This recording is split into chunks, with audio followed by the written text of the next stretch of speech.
নমস্কার, গুরু কৃপাই কেবলম।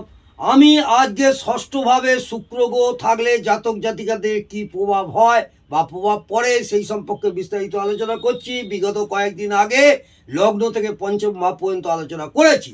ষষ্ঠ ভাবকে আমরা রোগ ভাব বলি বা রিপু ভাবও বলি বা শত্রু ভাব বলি। এই 6 হাউসে শুক্র গ্রহ থাকলে জাতক জাতিকাদের কি হয়, কি প্রভাব পড়ে সেই সম্পর্কে আমি ছোটোখাটো একটু বিস্তারিত আলোচনা করছি। এই সব জাতক জাতিকাদের অসুখ বিসুখ কম হয়, কারণ ষষ্ঠভাবে যদি শুক্র গ্রহ বসে থাকে জাতক জাতিকাদের অসুখ বিসুখ কম হয়, শরীর স্বাস্থ্য খুব ভালো থাকে, রোগ খুব একটা পৌঁছাতেই পারে না বা ঘেঁষতে পারে না। এইসব জাতক জাতিকদের রোগ খুব ঘেঁষতে পারে না যদি এই শুক্র অশুভত্বের ছোঁয়া পায়। এই শুক্র যদি অশুভত্বের ছোঁয়া পায়, অর্থাৎ পাপ গ্রহ বা পাপ পীড়িত বা পাপ মধ্যগত হয়, তাহলে রোগ হয় বটে, কিন্তু অল্প চিকিৎসায় সেরে যায়। দীর্ঘস্থায়ী এই রোগটা থাকে না, কারণ ষষ্ঠ ভাব থেকে রোগের বিচার করা হয় এবং ষষ্ঠ ঘর হলো দুস্থান ও শুক্র নৈসর্গিক শুভ গ্রহ, তাই ষষ্ঠ ভাবের অশুভত্ব অনেক কমিয়ে দেয়। এদের শরীরের গঠন অনেক সুন্দর হয় এবং আকর্ষণীয় হয়। এরা খুব পরিপাটি থাকতে পছন্দ করে। এদের অনেক পরিচালক বা পরিচারিকা থাকে, যাকে চাকর বাকর বলা হয়, এবং এই সব জাতক জাতিকারা তাদের পরিচালক বা পরিচারিকারা এইসব জাতক জাতিকাদের অনুগ্রত হয় বা খুব বসে থাকে, কারণ ষষ্ঠ ভাব থেকে অধীনস্থ কর্মচারীরও বিচার করা হয়। এদের অত্যাধিক কাম প্রবণতা থাকার জন্য শরীর স্বাস্থ্য মাঝে মাঝে ভেঙেও যায়। গান বাজনা পছন্দ করে, এদের গোপন শত্রুও থাকে। এইসব জাতক জাতিকাদের গোপন শত্রুও থাকে, কিন্তু সেই শত্রুরা এদের কোনো ক্ষতি করতে পারে না, কারণ ষষ্ঠ ভাব থেকে শত্রু বিচার করা হয়। এবং শুক্র নৈসর্গিক শুভ গ্রহ, এই শুক্র রাহু ও মঙ্গলের দ্বারা পীড়িত হলে অবৈধ প্রেমে জড়িত পড়ে এবং সাংসারিক জীবনে অনেক অশান্তির সৃষ্টি হয় বা দাম্পত্য জীবনে সুখহানিও হয়। এটা মাথায় রাখবেন। এরা চাকরির ক্ষেত্রে নিচু পদের থেকে উচ্চ পদস্থ পছন্দ করে। এরা সবসময় শৌখিন কাজকর্ম বা পেশার সাথে যুক্ত থাকতেও পছন্দ করে। ষষ্ঠ ভাব থেকে ষষ্ঠ ভাব থেকে আমরা চাকরির বিচার করে থাকি। ষষ্ঠ ভাব থেকে আমরা চাকরিরও বিচার করে থাকি।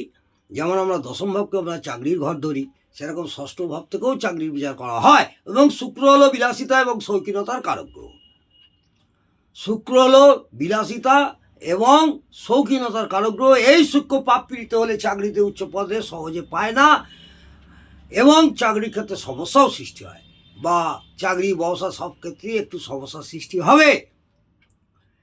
এইসব জাতক জাতিকাদের পড়াশোনা বা উচ্চশিক্ষা এদের পারদর্শী খুব একটা থাকে না।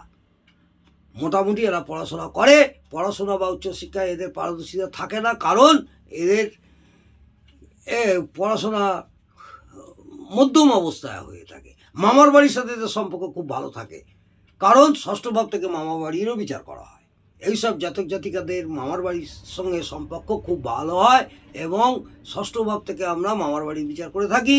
এবং শুক্র হলো নৈসর্গিক শুভ গ্রহ। এরা কাজকর্ম সুন্দর করে পরিষ্কারভাবে গুছিয়ে করে, কারণ ষষ্ঠ থেকে শ্রম বিচার করা হয়। ষষ্ঠ থেকে আমরা শ্রমও বিচার করে থাকি।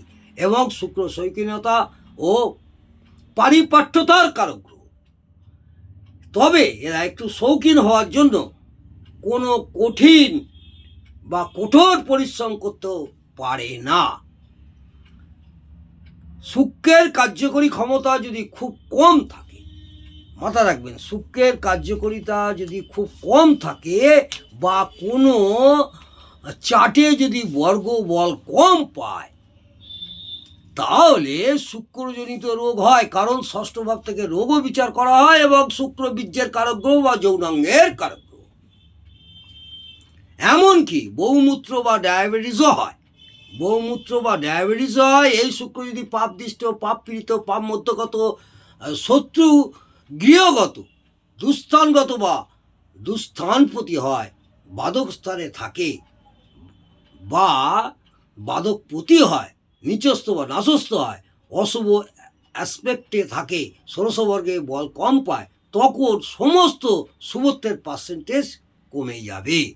আবার কিছু কিছু ক্ষেত্রে খুব অশুভ হলেও উল্টো ফলও দিতে পারে, অর্থাৎ উপরিউক্ত ফলগুলো কতটা কার্যকর হবে সেটা শুক্রের শুভত্ব ও অশুভত্বের উপরে নির্ভর করছে। আজকে আমি এই পর্যন্ত আলোচনা করলাম জাতক জাতিকাদের ষষ্ঠভাবে শুক্র গ্রহ থাকলে কী প্রভাব হয়।